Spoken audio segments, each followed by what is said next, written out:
Hey, welcome back to Rich Jim. It's Rachel and I show today. Blank wall behind us, but you know this is different. That's because we don't have the shelves and everything hung up yet, but at least you're back at headquarters. So today we're talking about how to put it away at the end of the day, which I thought was kind of clever because it rhymes, but now that I say it, it doesn't seem all that clever. It just seems kind of goofy. What do you think? It's a good reminder.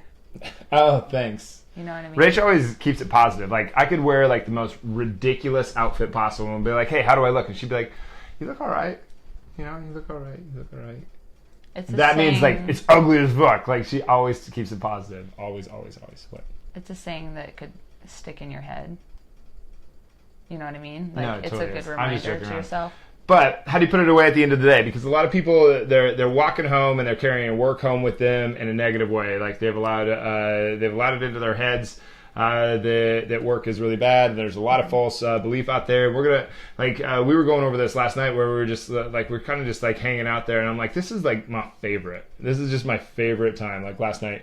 And I don't mean to like sound like cheesy or anything. I even told her that. I was like, I don't want to sound cheesy. I hate that I'm sounding cheesy right now. But like this is like my favorite. Like just coming home, hanging out with you at the end of the night, goofing around, just having a really good time. And it wasn't like we even had particularly good days.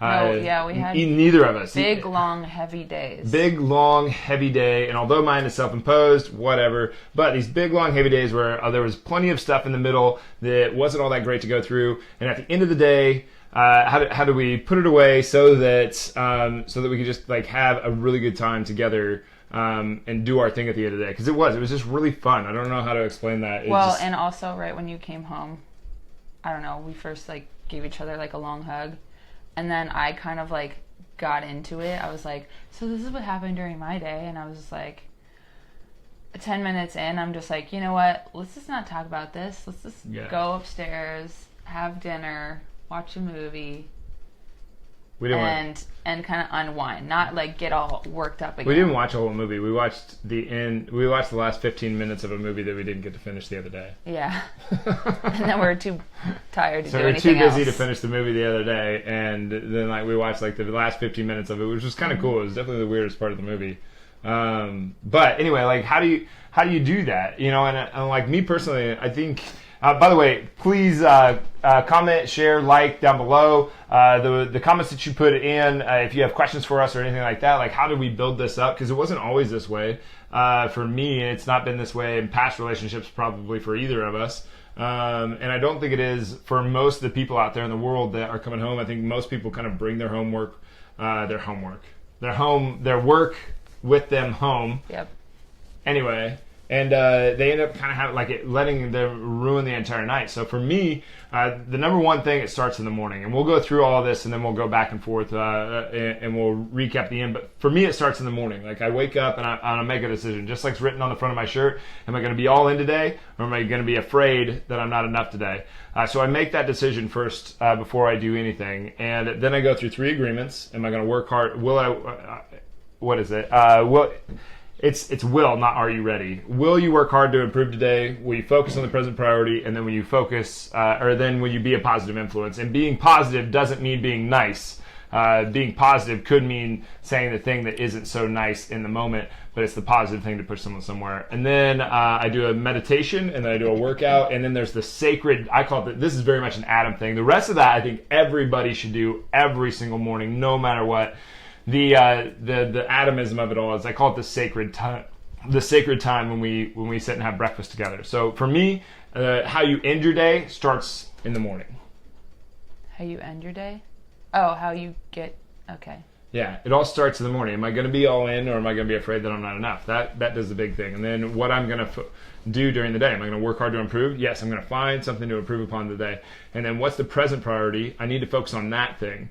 If I try to focus on being with you while I'm at work, I'm going to sacrifice both. Mm-hmm. You know, I can't be with you because you're not there, and I need to focus on work. And then being a positive influence to those around me. I have a job where people pay me to push them to a new place that they're not comfortable being. So I have to be extremely positive to push them into that space. Which doesn't always mean being the nice thing. But anyway, for me, it starts in the morning. Well, mine starts in the morning as well. Well, how do you do it? I try to wake up at a decent time depending on what happened the night before, how late I went to bed, but giving myself a couple, like even a half an hour before I have to like start getting ready is a nice way to start. Like with a smile on my face, getting out of bed. It's so annoying, right? She really does wake up with a smile. It's just like, how do you do that? How do you, like... It's not necessarily a smile. It's not, but like, I don't give into the crap, it's Monday kind of feeling. I never understand that. Monday, that I feel like Monday is like the start of something new. And it's like, I don't know, maybe it's because I never get weekends. Like in what I've done as a job in the past, I don't really know to look forward to a weekend unless something is going on. But yeah. Yeah, that could be so it.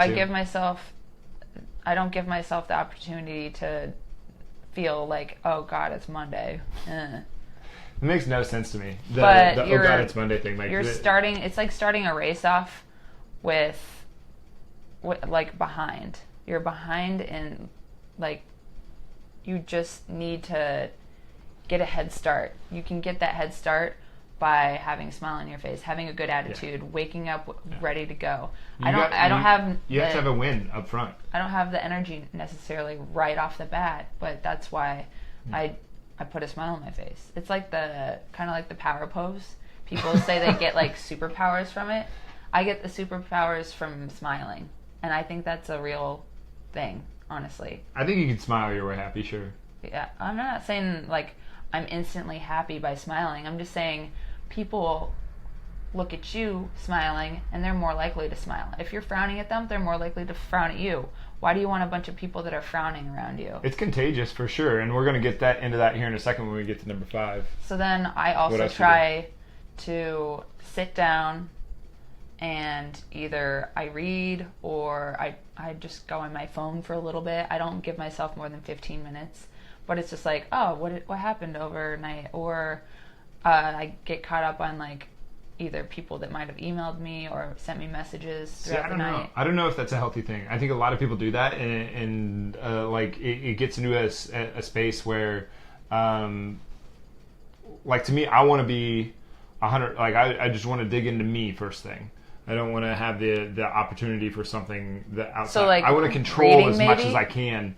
Well, yeah, like I just want to control as much as I can first thing in the morning. Because there will be no other time where you have more control than you do first thing in the morning. I don't mean control in a negative way. I mean control like what you can control. Like to be present. Yeah, like you can control putting your head into a space where you can push out in the day. You control when you wake up in the morning. You can control that you get your meditation in. You can control that you get your workout in. You can control those things right up front. If you wait for later in the day, then all of this other nasty shit can get in your way. If you pick up your phone and you start looking through it, it's just like an endless... you just like its own universe, right? Yeah, it's definitely a slippery slope. That's for sure. Yeah, it's and you can get so much negative feedback from it right away. But okay, so you do that first thing in the morning. So you wake up, you do about a 30-minute just to let yourself wake up and try to keep a positive attitude while you're doing it. And you either have coffee or tea in the morning. I do a coffee every morning. Read a little bit. Nothing too complicated. Sometimes I like roll around and stretch. And then the second thing is that we like most people are going to go to work, right? Yeah. So to me, like I think like you go to work. So we're reverse engineering this thing of how do you end your day in a way that you can put things down by the bay, make things out of clay. Anyway, how do you end your day in a way that is still positive, is still good? So first thing is how you wake up in the morning. I think a lot of it is based on how you wake up in the morning, but then everybody's going to go to work, right? What happens at work? So when you're at work, I think a lot of people think that your job should give you a certain amount of fulfillment. And I think this is a huge, huge error. Your job is for money.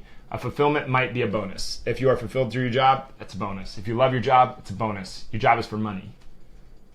Thoughts? True. Your job can be fun, and you can have highs and lows, but to look at your work and try to be fulfilled by it is kind of counterintuitive to the duty of it. Like work equals money. We go to work for money. It's about the money. The end goal is if you would do it without the money, I can see that, but What do you mean? So if your employer just stopped paying you money, would you keep going? No. So if it fulfilled you, would you be more likely to do that? Yeah, but you still need the money to That's to what I'm survive, saying. to buy That's what I'm groceries, saying. to keep you to The pay your fulfillment mortgage, is the whatever bonus, it is. and like I don't think a lot of people understand that you can have both, but you kind of have to work at that. Yeah. You have to find something that you're Right. fulfilled by. Yeah, and I think a lot of places where people work, they get bossed around. They have really lousy bosses, and they just give everybody an opportunity to think that they're not enough, and that's really too bad because it's a false belief. I got something nagging on me here. Yeah. Anyway, so number 2 is acknowledging what work is. You go to work for money, and if like my job is extremely fulfilling, that's a bonus. I love what I do. It's a bonus, but it's not. But like if I'm going to a job, like I'm going there to work, it's for money, and then the bonus is that I love what I do. Like I get to have a thing where the more money that I make, the more people that I help. It's amazing. It's unreal. And the more people that I help, the more money that I make. It's really cool. But the fulfillment is a bonus, and I think it's good to get clear on that kind of stuff. So then 3, like basically, so you're not let down if you have a bad day. Yeah, because it's you're work. not letting that affect you.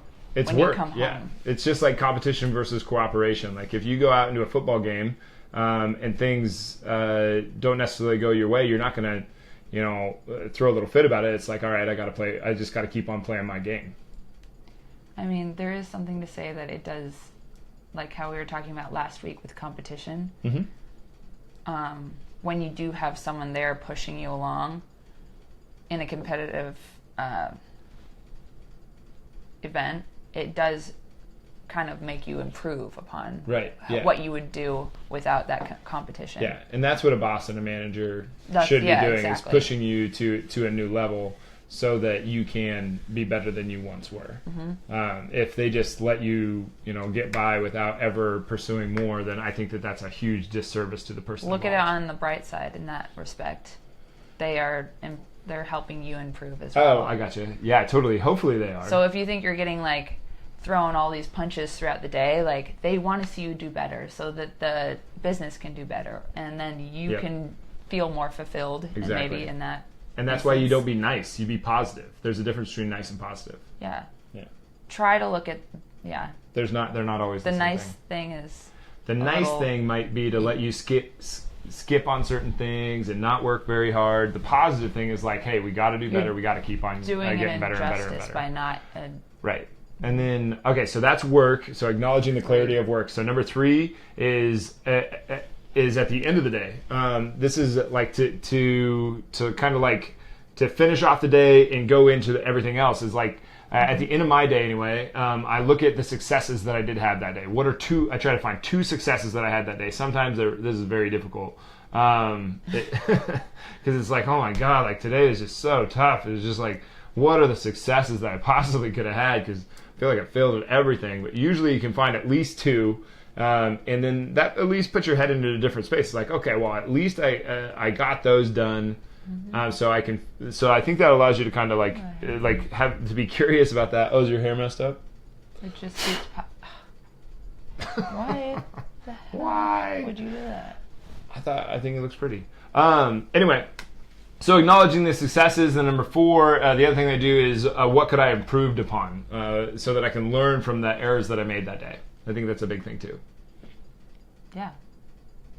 Yeah. I mean, there's always room for improvement. Mm-hmm.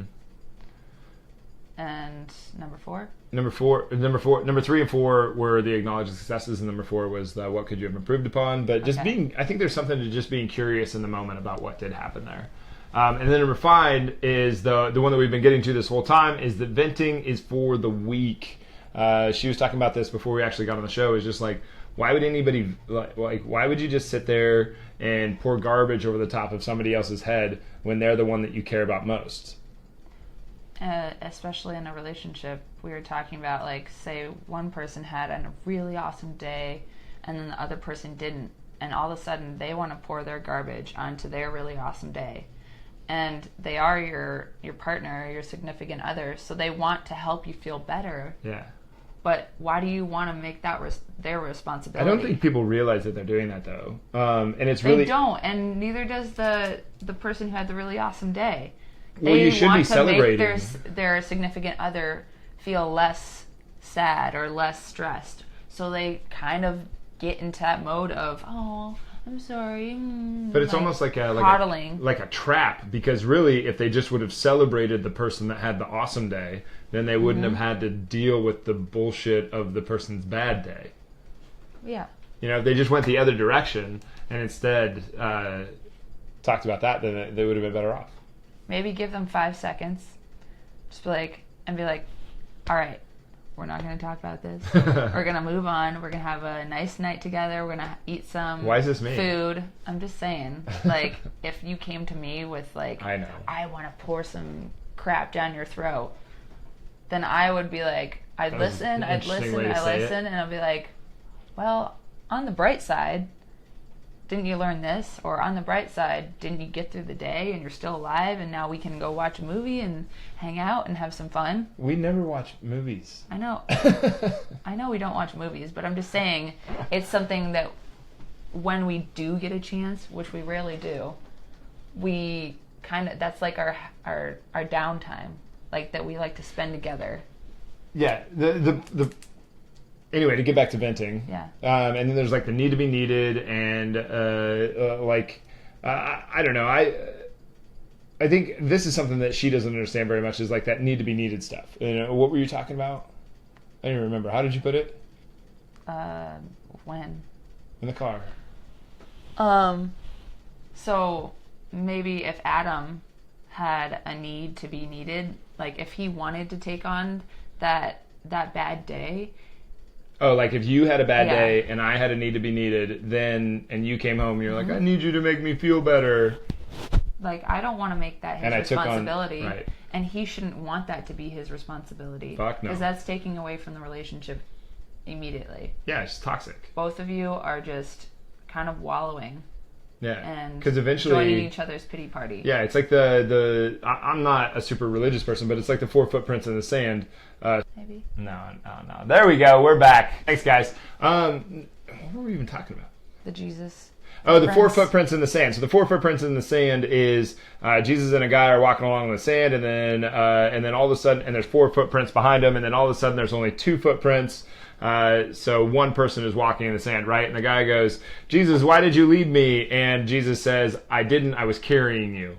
And the moral of the story, for me anyway, is that, or for anybody that has that need to be needed, that goes to instead of celebrating the wins and goes to the person in misery that's being needy. I'm not saying you're being needy, sorry for pointing at you, but okay. Anyway, that would be like saying, I'm going to take care of all of your problems. I'm going to carry you. Well, eventually, like, you're going to get tired and you're going to drop them. And as soon as you drop them, they're going to say, how could you do this to me? You said that you'd take care of me. And that's bullshit. Mm-hmm. You don't want to make that your significant other's problem. So that's why I say, like, venting is for the weak. It's like, deal with your own bullshit like an adult.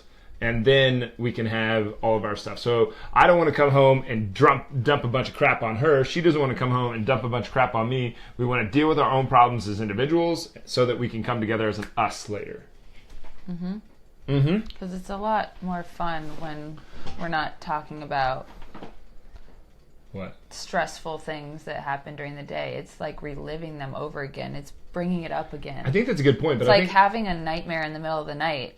Your body feels it. It gets stressed out. Yeah. Do you think people are just like almost have wired themselves? I don't think people are wired for this, but do you think people have habitually wired themselves into I'm just this is what I do day in, day out. I bitch about my stuff. And eventually that's just their life. Because there's that quote, it was in the One Life Planner this morning. It was how we live our days is how we live our lives. And it's by Annie Dillard. Mm-hmm. And like that's true. That's absolutely accurate. Like how you live today is probably how you're gonna live sort of like tomorrow and then the next day, and then eventually that's gonna be your entire life. Yeah. I mean, who wants to like look back and see that that's how they did it? I don't think they realize it because it's just such a norm. It's a pretty big norm, I'd say. You go to the Blackstone, and I bet it's just a bunch of. Not that there's anything wrong with Blackstone. I'm just saying. Yeah, there is. You go to wine with your friends, or I bet a lot of them are just kind of reliving their awful day, or talking about their husbands in a not so positive way, or their kids. That's the thing. Like, how many friends would you have if all of a sudden you just stopped complaining about stupid stuff? If you stopped, if you stopped doing that today and you came, she never does this. She never comes home with that, like, I need you to make me feel better thing. Never. And I've known a lot of people like that in my life, that they like come to you to try to make them they like ask you to help them feel better, and it's like, that's not my responsibility, and it shouldn't be. And I took on that role for way too long. She never does that. Well, yeah, and I was also thinking about, like, how do some people like use, or how do some people cope in other ways other than like the, I don't know, bitching, if that's a word, but in a not so positive way. So like, I had a really tough day, so I'm gonna reward myself, and I'm gonna eat till I can't even breathe.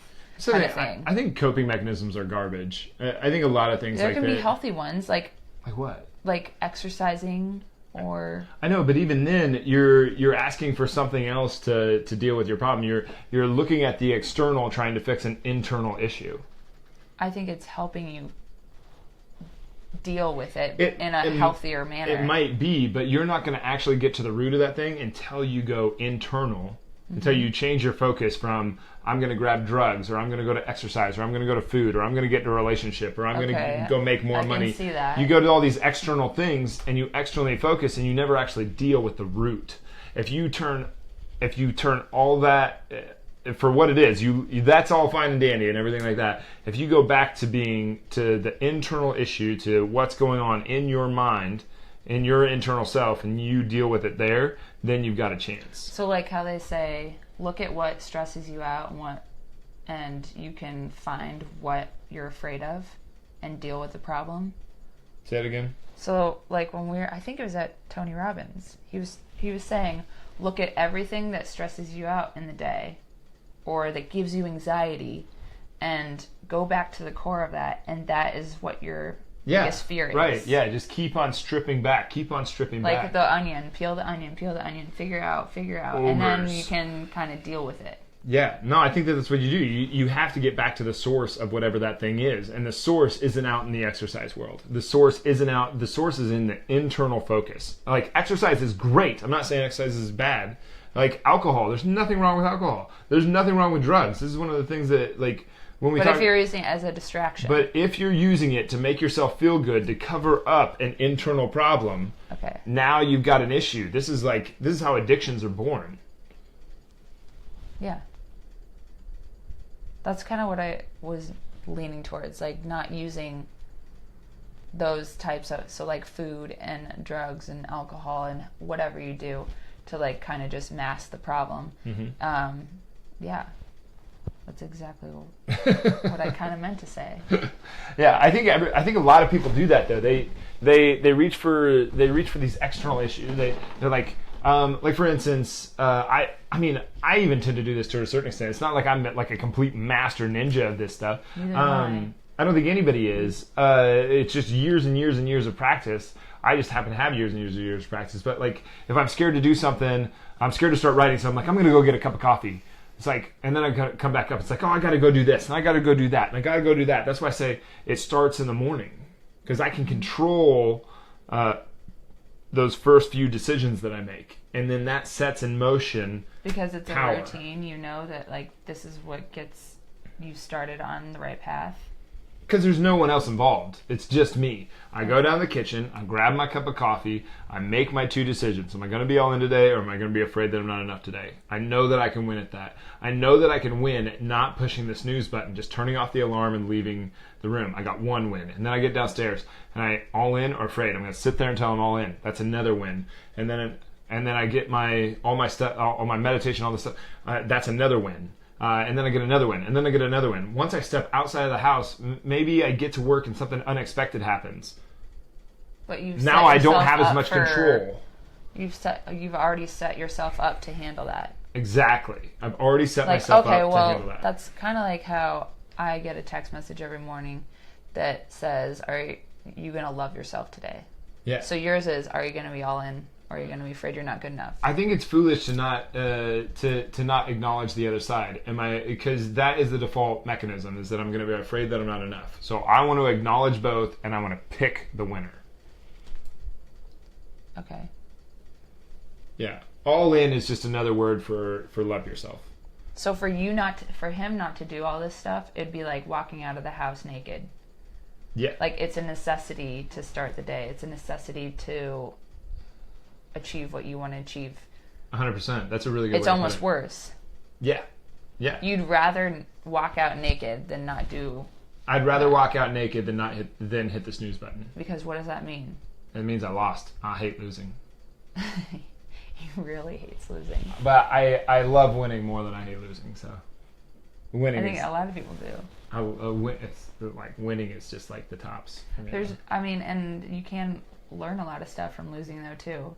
Yeah, but people who say that, like, I know, like, you're gonna say, oh my, but like, what am I it's gonna not. say? Well, it's not like you can't. It's not like an invitation to stop loving yourself if you lose. Is what I mean. I don't put love in the win or loss category. Like, well, it's not like you've. I don't know. You might look at it differently than I do. In a competitive setting. Like when I go to work, I don't have any emotions when I go to work. None. Zero. I have emotions when I'm coming home with you at night. When I'm spending time with you. When I'm at work, there is no emotion there. I love it when people are like you have to show empathy for this and that. And I'm just like, no, you don't. Like, I'm not going to go, like, you come home miserable, I'm not going to empathize with you and be like, oh, yeah, I feel miserable, too. That's not what I want to do. Well, I want to be like, why don't you come emotion? up to my level? What do you mean? When I'm at work?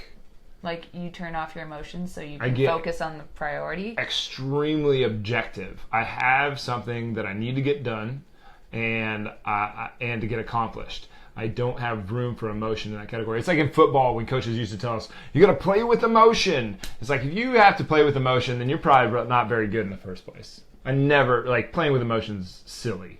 I went out there and I played for everything that I possibly could. I didn't play with emotion. Like, play angry, or what did exactly. you call it? Huh. Play angry? Yeah. Or... Yeah, playing angry is playing afraid. It's a ridiculous thing. Like, you just get scared.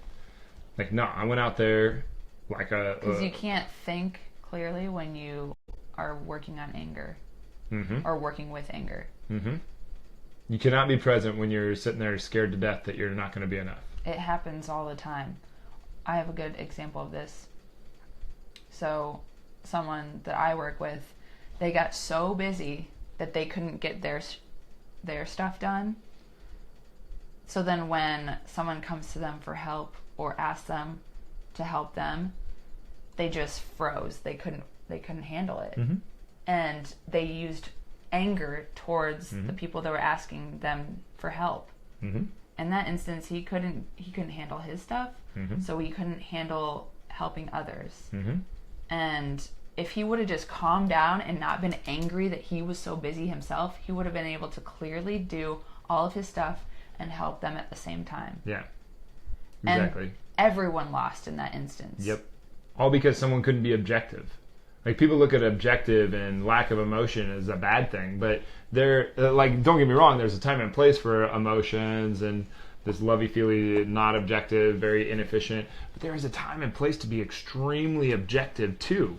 It's not an either or, it's both. Like, you listen to the spiritual, like, life is this, and then you listen to these, like, life is this, like, spiritual, like everybody is one. And you listen to the other side, and they're like, bam, bam, bam. It's not either or. It's both. It's just, when are you which?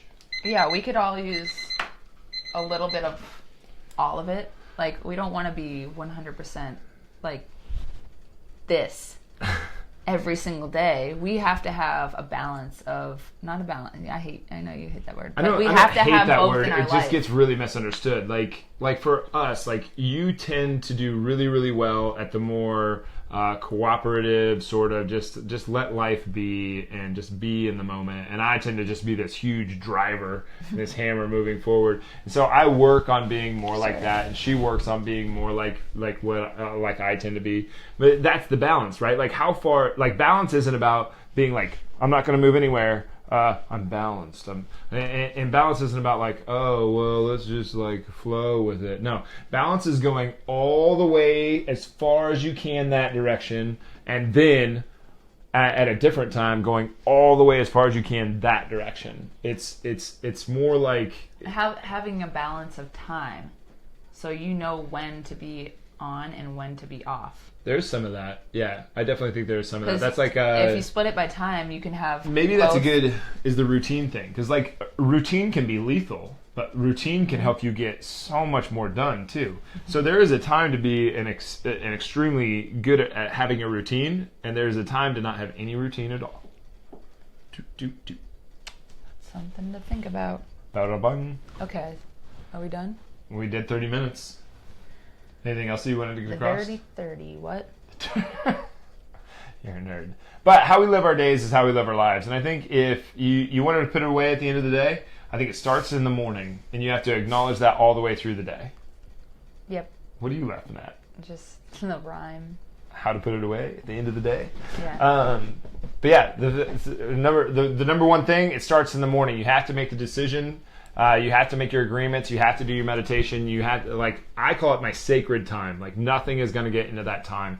And then I also have a workout. Rachel's is just a little different, but essentially she's getting the same thing. She's taking that time to get her head in the space that it needs to be. When you get to work, it's not about fulfillment. It's about money. The fulfillment is a bonus. It's a bonus. That's just what it is. And for all the people out there that are hating on money, that's probably because you don't have enough of it.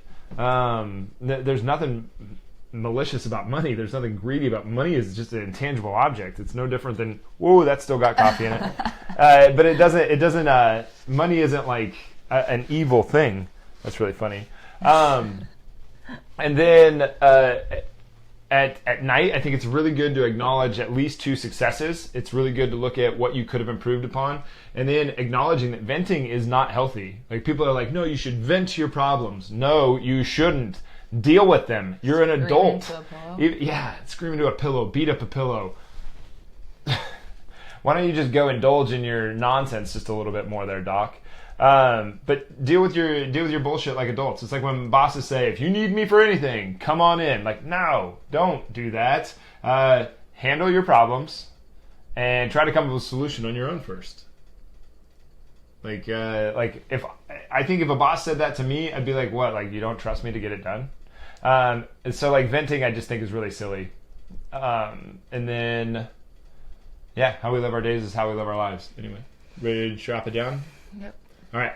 You want to close it out? Sure. See you later. Please like, comment, share below if you have questions or anything like that. Today was kind of a thrown together show. We definitely, I haven't even showered yet, so you guys should be glad that I got not to shower, here. but he didn't get to shower. That's right. Dirty. So many jokes. Can't make any of them. Anyway, thanks for being here, guys. Really appreciate it. Please slap the share button. Send this out to everybody you know. Tell us what you got out of the video, and what do you think should go back here on the wall behind us? Let us know. Anyway, thanks, guys. We'll see you soon.